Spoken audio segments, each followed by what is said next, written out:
There's a government document buried in an online archive, something that was never supposed to be declassified. It describes an experiment in 1958 that only ran once. No one ever talked about it again. And after you hear what happened, you'll understand why.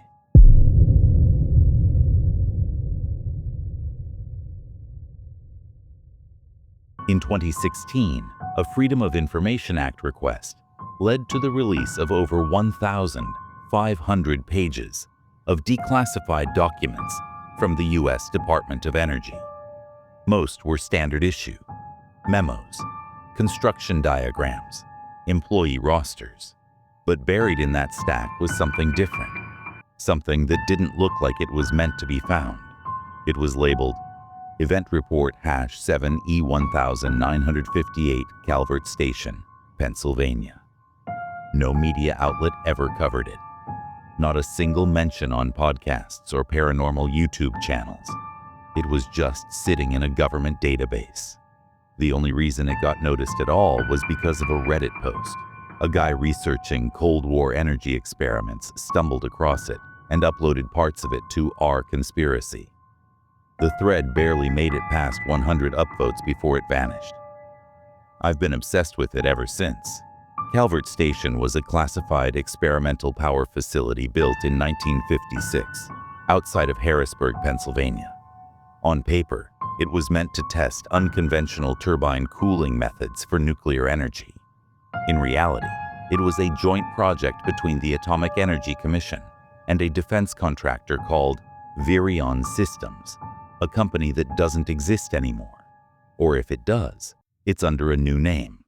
According to the event report, the station was equipped with something called a reactive harmonic field generator.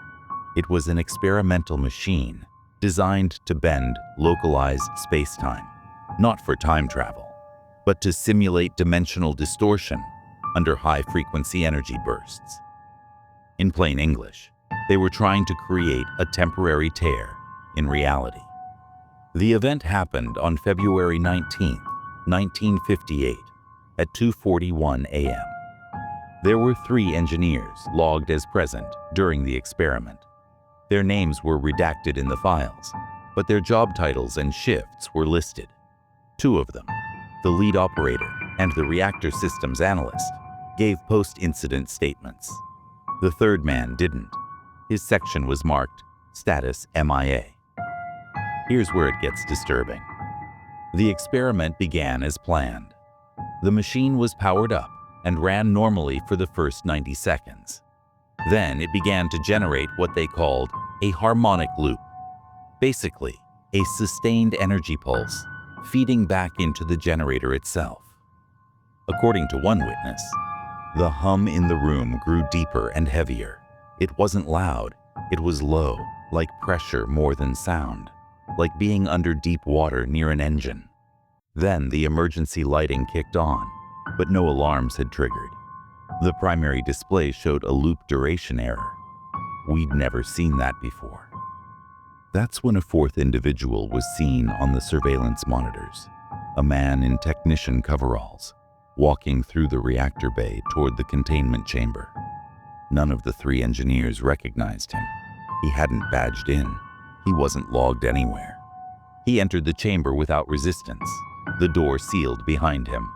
And then the cameras cut to black. Power briefly dropped throughout the entire station.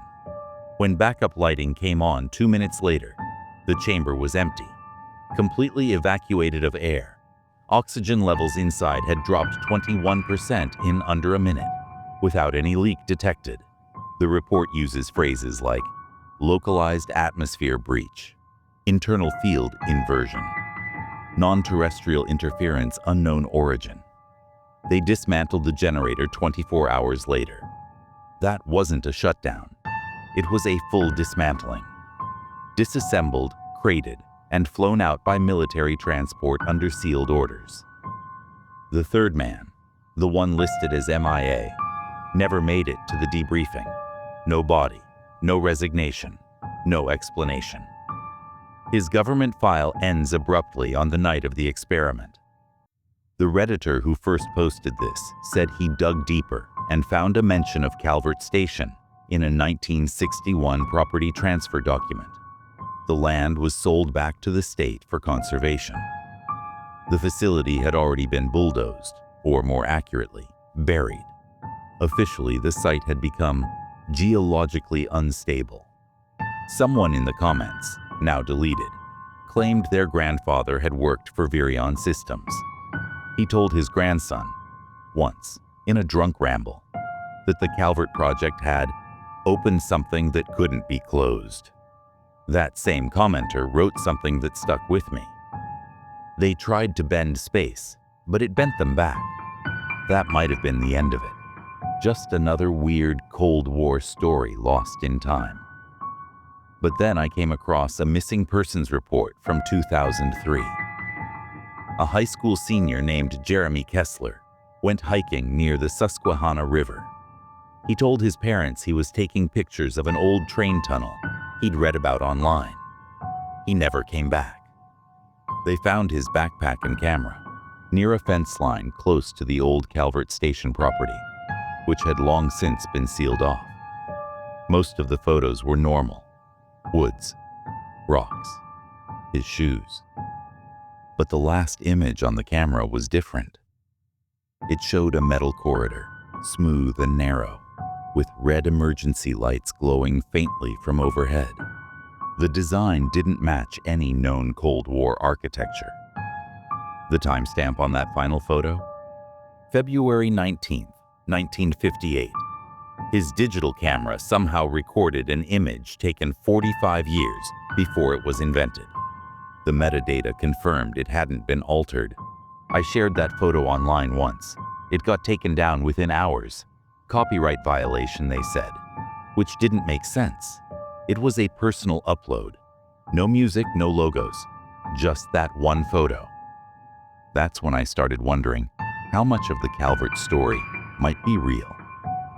If that energy field they created really opened something, a rift, a fold, a doorway, what if it never closed all the way?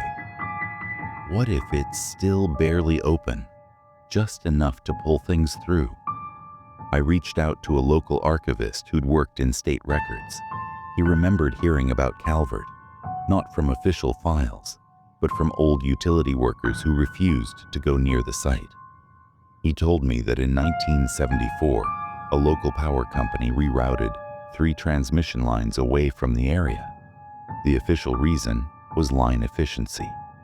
But the internal memo said, electromagnetic field instability, legacy interference. To this day, the soil at the Calvert site has never been approved for development.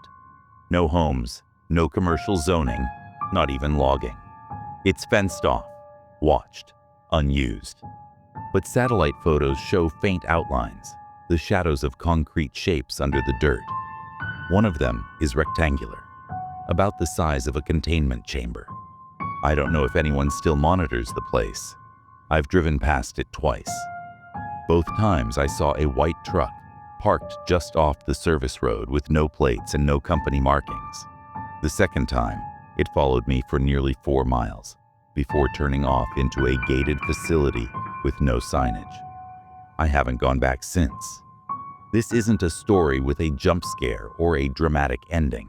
It's a file that slipped through the cracks, a ripple from something we were never meant to touch, a doorway we thought we could close. But what if it's still open? And what if someone or something is still waiting on the other side? If you enjoyed these chilling tales and want more true horror stories from the shadows, don't forget to hit that like button, subscribe to Hauntica, and tap the bell icon so you never miss what's lurking next. Your support helps keep the darkness alive and the stories coming.